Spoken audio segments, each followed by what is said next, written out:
দেখুন, কংগ্রেস নিজের কাজ করছে, যে দল এখন অক্সিজেন জোটানোর কাজ করছে, যেমনি বামফ্রন্ট বাংলা মানুষরা ছড়িয়ে দিয়েছে, পশ্চিম বাংলা থেকে কংগ্রেসকেও দূর করে দিয়েছে। এখন ভারতীয় জনতা পার্টিকে মানুষ তুলে ধরে নিয়ে এসছে।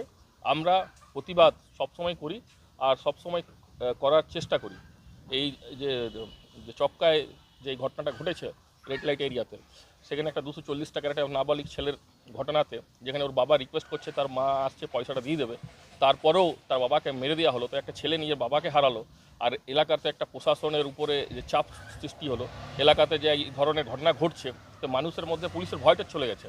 আমরা চাই কি লক্ষ্মীপুর আর চক্কা এলাকাতে নেশামুক্ত এলাকা তৈরি করা হোক, যেখানে পুলিশ শক্ত থেকে শক্ত কারবাই করা হোক।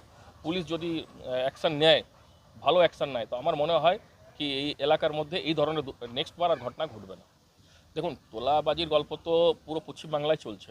আর লক্ষ্মীপুর রেড লাইট এরিয়াতে রুলিং পার্টির সাথে পুলিশের কি শার্টকাট আছে, আর পুলিশ সাথে লক্ষ্মীপুর এলাকার লোকের সাথে কি শার্টকাট, এটা লুকানো ব্যাপার কোনো কিছু নেই। লেকিন এই নিয়ে আমি কিছু যাব না তার মধ্যে।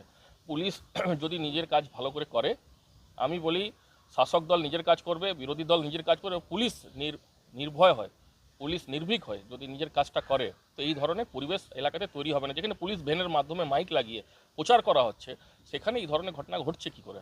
এটা মাত্র 240 টাকা জন্য কেউ রড দিয়ে তার বাবাকে মেরে দেবে? এই সিস্টেমটাকে তো শেষ করার জন্য আমাদেরকে জায়গায় জায়গাতে জাগরুক অভিযান চালাতে হবে, পুলিশের সাথে আমাদেরকে মিলে কাজ করতে হবে। কেন এলাকা যদি ভালো থাকে, তখনই বিরোধী আর শাসক দুজনেই থাকবে। এটা আমাদেরকে নিজেদের মিলেমিশে কাজ করতে হবে, যাতে মানুষের মধ্যে এই ছোট ছোট পুলিশের, যেখানে পুলিশের কাছে যাওয়ার গল্প, সেখানে নিজেদের লাঠি বাঠি নিয়ে মাথা মারামারি করছে, এটা ঠিক ব্যাপার নয়। আমি করেছি, পুলিশ তার উপর অ্যাকশন নিয়েছে।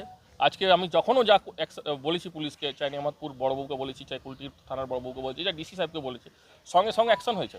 আর আমরা তার জন্য পুলিশকে ধন্যবাদও জানাই। লেকিন এই ধরনের যে ঘটনাগুলো ঘটছে, তার মধ্যে এই ঘটনার পিছনে শাসক দল যদি পুলিশকে একটু সহযোগিতা করে, আমার মনে হয় আমাদের ওই এলাকাটাতে নেশামুক্ত এলাকা হতে পারে, হতেই পারে। আমি যদি, আপনি তো দেখছেন জেসিবিকে দেখছেন, শেখ জাহাঁকে দেখছেন, আপনি অনেক হিরোদেরকে দেখছেন, জয়ন্তকে দেখছেন।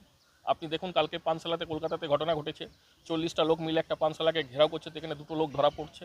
তো শাসক দলের সহযোগিতাতেই তো এলাকার মধ্যে ক্রাইমটা বাড়ছে। পুলিশ করছে কোথায়? পুলিশের কাছে গেলেই পুলিশ বলছে করবোটা কি আমরা, শাসক দলের ব্যাপার আছে। তো এই ধরনের ঘটনাগুলোকে কন্ট্রোল করার জন্য পুলিশকে ফ্রি হ্যান্ড দিতে হবে। আমি ডিসি সাহেব, সিপি সাহেবকে অনুরোধ করব, পুলিশকে ফ্রি হ্যান্ড দিন, যাকে দেখুন তার উপর অ্যাকশন নিন। একদম 100% বাড়াতে হবে। তার জন্য একটা এনজিওর মাধ্যম থেকে ওখানে চিঠি দেওয়া হয়েছে, তারপরে পুলিশ ওখানে ব্রিগেড করে বসে আছে বিগত 1 মাস ধরে।